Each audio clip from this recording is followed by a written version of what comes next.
జన్మనిచ్చిన దేవా, పిలుపునిచ్చిన ప్రభువ, పరలోకమేలు పవిత్రమా, గురుత్వమిచ్చిన త్రిత్వమా, పరలోకమేలు పవిత్రమా, గురుత్వమిచ్చిన త్రిత్వమా, ఏమి బలిగా అర్పింతును,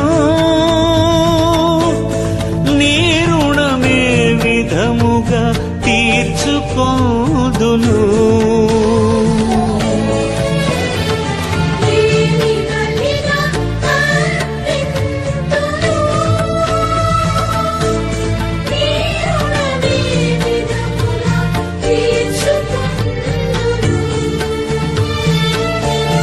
అందుకు నా జీవితమే అర్పణగా, దయతో స్వీకరించుము స్వామి, నన్ను స్వీకరించుము స్వామి. జన్మనిచ్చిన దేవా, పిలుపునిచ్చిన ప్రభువ, పరలోకమేలు పవిత్రమా, గురుత్వమిచ్చిన త్రిత్వమా.